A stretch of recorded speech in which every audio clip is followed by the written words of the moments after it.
to have an Offside View, mate. How have you been? Nice to hear. I'm good. How are you? Yeah, all good, mate. Just trying to recover from the lockdown. Have you found it? It's been alright, to be fair. I've some much needed family time. So Yeah, football's a busy life, so that sort of time at home's been good. Yeah, they say that actually, obviously, because as a footballer you're always busy, not many days off, but obviously the lockdown's give you a few months just to... It's more easy when I'm coming home from training. I'm just trying to relax, and it's not as easy to actually spend proper family time. So having all the time spare and being able to go and spend time together, obviously most of it being around the house, but it's been enjoyable. Seeing the little one grow up, it's been nice. I mean, that's a blessing as well, isn't it? Obviously you've done that, and obviously you have more time to spend family time, basically. Yeah, I have. And she's really developed in the last few months, the little one. So it's been nice to be around and see how she's growing up. Yeah. Because obviously you usually don't get to see most of that. Have you found it? It's been good. It's been really good. Yeah, it's been a bit of an eye opener, but probably something where I've realised I need to probably grow up a little bit in my own life as well. So it's been really good. How have you found it since the return? Obviously, you guys are doing well at Burnley. Yeah, but they sort of kept on top of us in lockdown. Give us a few weeks sort of rest while they're trying to figure out like what kind of dates we're back in. And then once they sort of got some kind of idea, they got us working from home, and lads came back really fit. So we sort of never dropped our levels really. It was only the match fitness which we needed. And we had a couple of friendlies before we went in, and it's gone really well. Obviously we played City first game, which is it's just like an anomaly. You just sort of go in there with fingers crossed, hoping that they have an off day and we can be at our best, which is very rarely they have an off day. But then since then, a couple of wins, and with a squad that's small, to pick up the points you have has been pretty impressive really. Especially now, because really if you think about it, you guys are an established Premier League side now. You've been there for 3 years. More, I think, probably 4 or 5 nearly now, yeah. So yeah, we probably are. I think he's always got to be a bit careful of saying established, because every year is always a battle to stay in the league. But as you say, we've been here 4 or 5 years, and to sort of stay at this level and not just scrape through every year and finish. I see we finished 7th, and this year we're in the top half of the table now. So it's not like we're just sort of getting a bit of luck every year. We're actually really pushing up and looking at the teams with us. Yeah, your gaffer somehow gets it done, doesn't he? Yeah, I think probably getting the best out of his players, which it's no matter which players you get, you can get the best out of them. You're going to pick up results and put in some really big performances. So it's probably his biggest attribute amongst many things. Yeah. So for you personally, just to bring it back a little bit, you started off at Oldham, was it? Yeah, Oldham. Signed. I think I was 15 when I signed, and I broke my leg. So. Oh, really? So I spent all in the 16 period injured, and then we probably got to like March, April time when they started giving out the YTSs, and I still weren't sure. I was the last one of the lads in my age group to get one. It was between me and another lad, unfortunately. The youth team coach saw something in me to give me that contract. That's happy days. So obviously that's basically all of year 11 injured. Yeah, I think it was like October, November time. So I'd signed in at the start of the season, which would be like August, September. And then broke my leg in October, November, and then I think got back about April, May. So I spent 4 or 5 months without really playing football at all. Oldham must have obviously saw something. Yeah, well, I was at Oldham as a very young lad, left for a while and came back. So Tony Phillips-Cake, who was the coach there, always knew me. So he always sort of let me know what kind of player I was and what I could bring to a team, and hopefully as a professional footballer. So unfortunately, he saw that in me. Yeah, that's good, man. Tony Phillips-Cake, he's Burnley now as well, isn't he? Yeah, he was brilliant for me and for many lads, to be fair. He brought quite a few through at Oldham, and then the same at Burnley now. He seems to be bringing a couple of lads through as well. Oh, that's good. So obviously, just talking about your mindset, obviously, when you was injured, what were you thinking, obviously, because at that age, you wish to be a professional footballer, and... Yeah, to be honest, I remember just being quite relaxed about it. I don't know if I didn't realise how serious... Obviously, I knew it was a serious injury, but I always just felt like, you recover, then I'll be fine again. And I know for some people that don't always happen, but at that age I've never really had a lad's breaking a leg and not recovering from it, so pretty relaxed about it all. And when I once got back playing football, it just felt like I'd never really been away. So it took a bit of time to get back to the sort of level I was at, but you're always looking to progress at that age anyway and looking to improve. So I think fortunately I was that young that I didn't realise that how severe it could have been. Yeah, the importance of it all, really. Yeah, no, I really didn't. I always just thought I'll get back in and I'll just play football, and just always sort of expected that my ability would bring me through, which fortunately for me it did at that moment, but it probably wouldn't always do for some people. You must have you had a deep sense of confidence really to get through it. I was probably more confident as a kid than I was probably once I got into the youth team football. I seemed to lose a little bit because you get done around high quality players all the time. Obviously growing up I was always probably a bit bigger than other kids, so I always relied on my physical size to be able to dominate like a game of football. but I also felt that I had good feet and I could move the ball well. So I always had probably quite high confidence growing up. It's only really once you get to the sort of top levels of football which you really realise that you've got to improve not just your technical ability but the mental and the physical side of it as well. Well, technically, just to go on that, you are technically gifted in a way you can handle the ball well, and in terms of the Premier League, it's ideal, isn't it? Yeah, well, in between leaving Oldham as a young lad and going to Blackburn, that was probably where I got all the sort of technical coaching where you learn all little bits like that. So fortunately, I had that coaching growing up where they gave me that side of the game, which is really concentrated on, and it is important. But as I said, there's other things that do come into it later in your career which are just as important. Yeah. So at Oldham, you made your debut. Was it 17 or 18? 18, second year YTS Oldham, yeah. Yeah. And how did you find it? I think I came on for you, didn't I? Yeah, you did. Yeah. Did I? Yeah. Was it your knees again? Probably. Yeah. So, yeah. In fact, it's my hamstring. I remember that. Yeah. Was it? Yeah. I remember that. And you didn't look back from there, did you? Really? No. Dickoff, to be fair, put a bit of faith in me. I had a decent season as a second year. Didn't have a great first year. Was injured at the end of my first year as well, so sort of missed all the pre-season in my second year. But just sort of really came to when I was a second year YTS and managed to get a few goals playing it from the back and physically started to grow into my body a bit more. And fortunately, Dickoff saw something in me to go and put me into the first team, start training with you lads. And never really looked back from them. So just going back from obviously when you was in year 11 injured, and to look back now, what advice would you give to a young lad who's been injured and still hoping to kind of make it in the game? I think, well, from my point of view, my love for the game was always massive.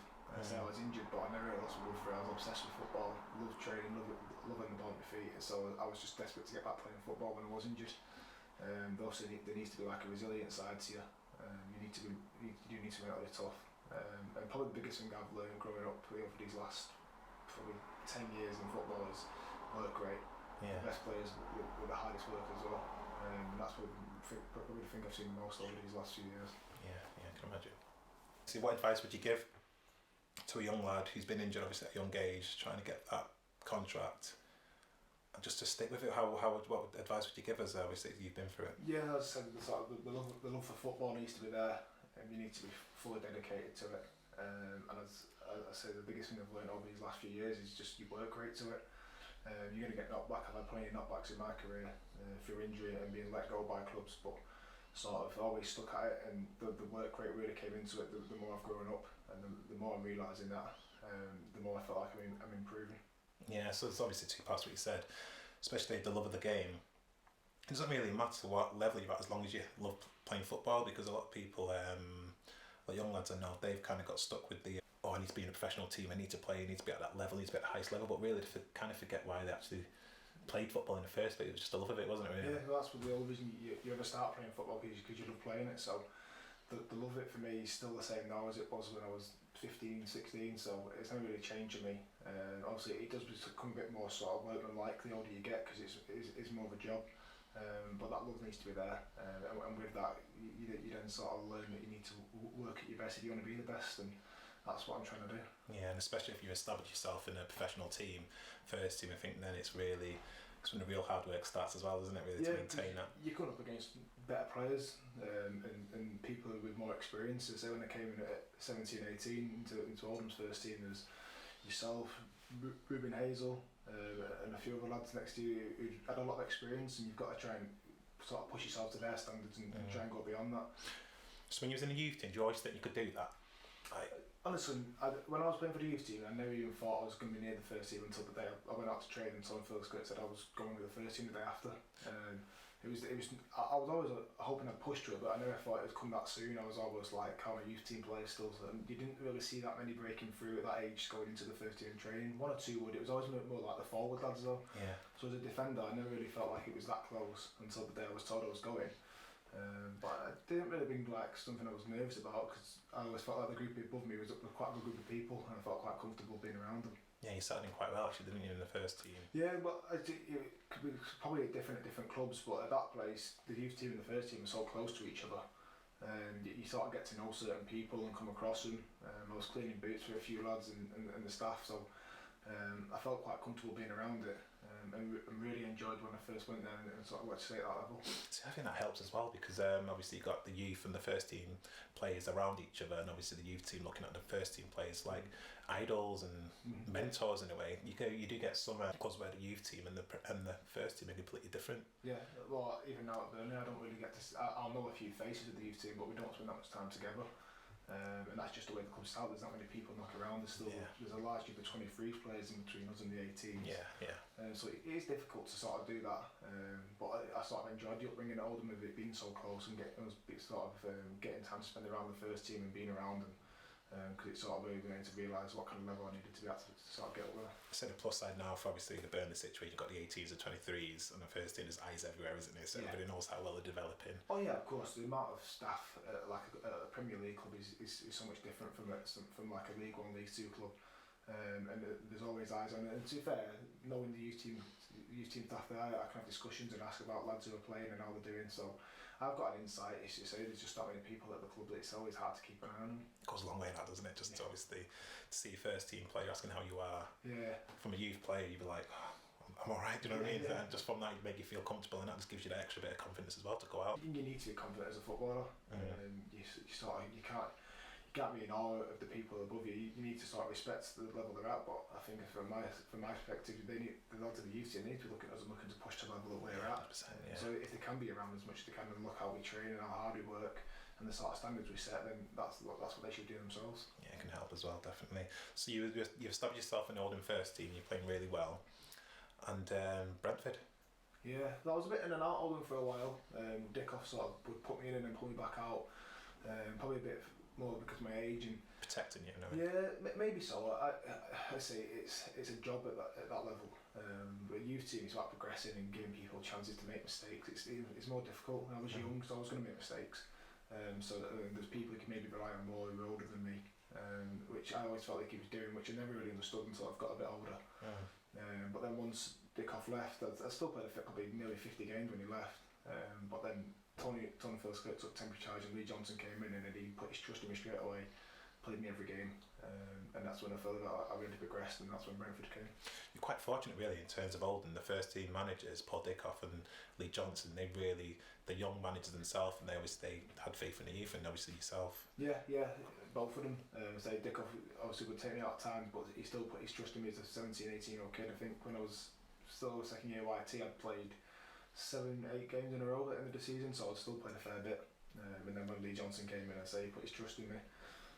We got quite a young team together anyway, so that was sort of the style he went for, and that worked really well for me because the style of football he played, and sort of the responsibility he put on, even though we weren't captain, he wanted me to go out there and lead, and it felt like that was the kind of situation I needed to be in to show how good I could be. Especially young lads, making a young lad confident with the captaincy can only go one way in a way, can't it? Yeah, I say he didn't make me captain, but he sort of made me that leader on the pitch. Figure, And there was obviously people who came in. I think he signed Corey Smith, who was a massive player for Oldham then, and he gave him the responsibility of the captaincy. But it was almost like a group of youngish lads who wanted to go out and lead each other. And I really thrived on that because it's something that I want to do now as well. I want to be captain. I want to lead a team out. It's the way I try and play on the pitch. Yeah. So then obviously you went to Brentford. How was that in terms of, was it a shock move? Yeah, it sort of came about the last few days of the transfer window. I think Oldham needed the money to get into the club to sort of just keep it running at the time. And I thought there'd be a couple of options on the table. Brentford was the club that offered the most money. Initially a bit uncertain, didn't know much about the club, didn't know really any of the players there or anything, so it's always a bit, obviously the other end of the country. So initially wasn't that keen, went down there, met the manager, and straight away I was happy to go there.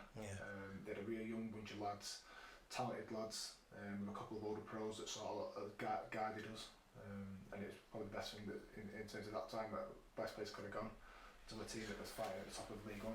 Yeah, it was League 1, wasn't it? And obviously you got promoted with them. Yeah, so I joined there, I think between us, Wolves and Orient at the time. Wolves ended up winning the league, we came second, so automatic promotion.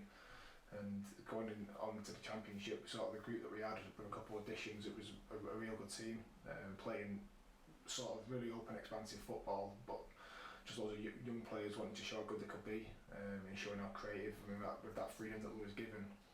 It was really good times, and sort of really pushed ourselves at that league when we got promoted. You did really well, didn't you, in Championship? Yeah, first year we got playoffs, and I say we were just a young group and we just loved playing football together. For the was it last game? Did you take a penalty? Yeah, I missed. Could you do? Yeah, I missed. I don't know why. For some reason they put me on penalties. I think we should, like, say we had like a little football tournament in training and we'd do penalties if like two teams were drew. I used to just obviously take penalties. I must have scored, without realising, I must have scored probably everyone I'd taken. And then just came to the changing room one day, the set piece on the board, and it said penalties #1, my name. Is that a printing error? No, I ended up missing 2 then, and I took one again. Fair, the bigger one weren't too bad because at least hit the target. Yeah. I only just reached a goal. The first one was against Leeds and I smashed it over the bar and he went over the second stand. I thought that was me done then. But they gave me one more chance and I just dribbled it towards the keeper. So never again. Yeah, it made me laugh when I watched that one. But yeah, so you did well with Brentford and then Burnley. Yeah, it was sort of two things really. Another club that was sort of up at the top of the Championship, looking to get into the Premier League, and there's been quite a few changes at Brentford which were sort of, I don't really worked in my favour in terms of days off to get back up north, where I was very keen to sort of spend some time, and the team just didn't seem to progress as well. The manager got sacked, brought someone new in, and we seemed to sort of go backwards a little bit. So when Burnley came, it just sort of seemed like the right thing. It's unfortunate because Brentford are a really good club, aren't they? It's fair, and since then, to be fair, they've progressed really well. Yeah. I don't know how they do it every year, but they seem to, anyone they've ever lost, they've replaced every year. Especially got strikers. They seem to lose one goal scorer who scored 25-30, and next season they bring someone new and they do exactly the same. That same, yeah. So the recruitment there has been brilliant. Just at that time when Mark Warburton left and they brought Marinus in who's the manager, it just never seemed to progress. And I say Burnley came calling, which was back north, back home. Yeah. And it was just too good to turn down. Yeah, and obviously now you're at Burnley. You've played a lot of games. Yeah, so I think 100 and some Premier League games now, which is incredible really. From where I was at 18, 19 in that Oldham's first team to have played that many Premier League games now. Something I'm really proud of and sort of thankful to the Burnley and the managers for putting that trust in me. Yeah, because obviously Oldham and Brentford, they've really helped in your progression, haven't they?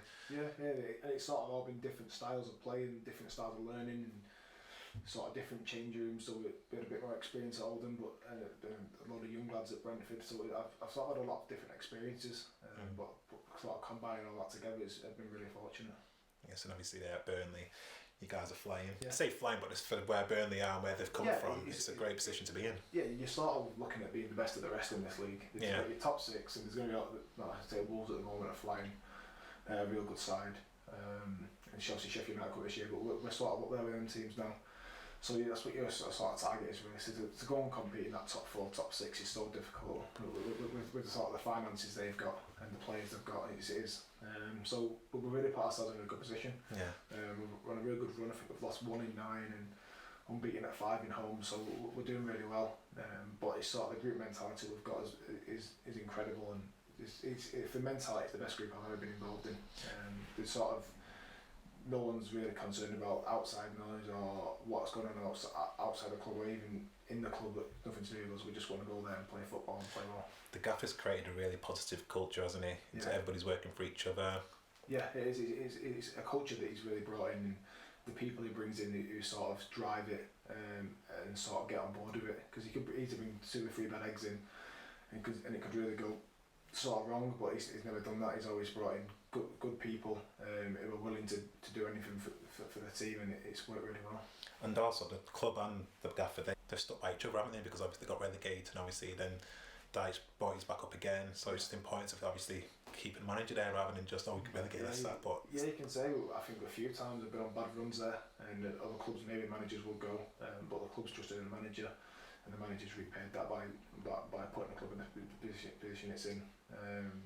We've lost some key players at times, but I say he's replaced really well, and sort of the group he's stuck with, and the trust he's putting us as players. It only makes you go out there and play for him. Yeah, definitely. So obviously you've been playing really well at Burnley, and obviously you got your England cap, didn't you?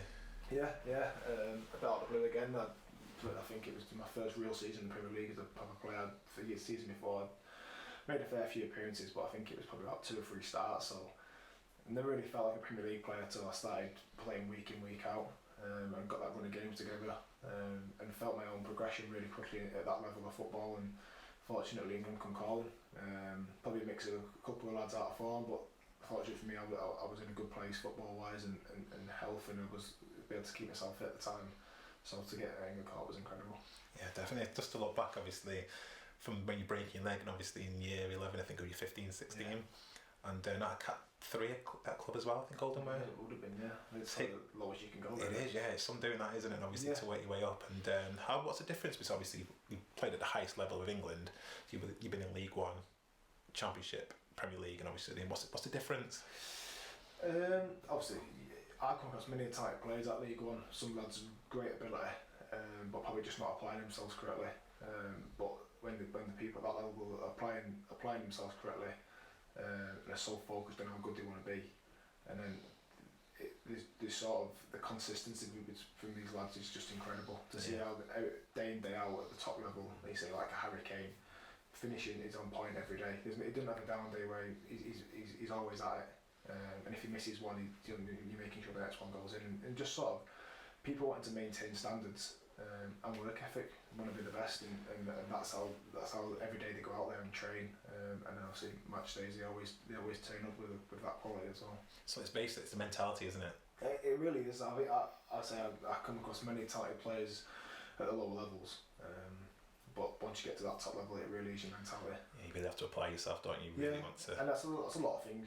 But when things aren't going great for you, you really need not to over worry or be too concerned about form. Just keep working at your game and sort of sticking to that work rate. Because as I said before, I feel like work rate is one of the most important things, and it seems a bit cliche to just say work hard, and it really is. It's that simple, really. The harder you work at the game, the better you'll become. Yeah, 100%. I do definitely agree with that. In terms of player, who's probably the best player you played against? Oh, that's a tough one. Probably Hazard. Just for someone that, as a defender, probably the last thing you want to come up against is someone who's fast, powerful, changes direction so easily, and obviously technically incredible. So probably all those things together. But there's similar. Sterling's probably quite similar. Suarez was a bit different in terms of. It looked a bit messier, but he could just, through sort of like aggression, you were scared to go near him because of how aggressive he was. But I'd probably say for everything, Hazard. I just don't feel like you can probably tackle him. And that's how good he was. Just that good. Yeah, he was just. You're thinking, I'm going to try and tackle him, but you're going to know he's going to read what I'm going to do and beat me. Yeah. And once he's past you, he's gone. What's the best experience you've ever had as a footballer? Would you say? Playing for England. Exactly. Yeah, without doubt. At Wembley against Italy as well, so a real big nation and sort of full house. It was just leading up into the World Cup, so I've got to say that one. I've had great experiences beating certain Premier League sides, but nothing will ever beat playing for England. I can imagine. In the game and outside the game, what advice would you give to someone who's actually struggling but doesn't know how to kind of communicate in the right way? Just having an open and honest conversation. There'll be plenty of people out there willing to talk to you and willing to help you, but if you're not open and honest about things and the way you're feeling, then it's difficult. As you say, sometimes as a man you just want to hide your emotion and not talk about things, and I'm someone who's done that myself and not talk, probably not something that's so severe, but just actual like football. Sometimes I just need to get something off my chest and something's really irritating me. I do it quite a lot with my girlfriend. I just sit and tell her what's annoying me, then it sort of seems it eases that sort of stress or things that are getting you down, and you sort of, once the conversation's off your chest, you feel a bit better about yourself. So not holding things in, getting it out there. It's a release, isn't it, really? Yeah, it really is. I get myself worked up sometimes and I don't need to, and I can feel that sort of stress inside me, and just having that one conversation eases it so much. It's tough for a footballer because obviously you've got fans, one bad game, or if you're playing away from home, the abuse you get from fans is honestly, it's a different level, isn't it? It is, yeah. And Gaffer's always been quite big on never too high with the highs and never too low with the lows. You sort of always need to see that sort of level playing field, because things can be really, really good, and then one game later you can feel like it's really bad, but it's never that bad and it's never that good. It's always just sort of that even playing field, which is something that I've tried to sort of listen to and take on myself. And that goes a long way, staying grounded and finding that happy medium as well, isn't it? Yeah, of course, yeah. You can sort of. Listening to that, I feel like it's helped me sort of be a bit more consistent with my form, because sometimes you get carried away with yourself if you're doing really well and think you're a bit of a better player than you are, and try and show people that. So sort of when it has been going really well, I'm not getting too carried away. And I say when things aren't going great, one good game back into your form, and you sort of feel like you're back at that good level again. Perfect. Tarky, thanks for coming on Offside View. Appreciate it. Thanks, Thanks, Matt. Top man. Cheers. Cheers, mate.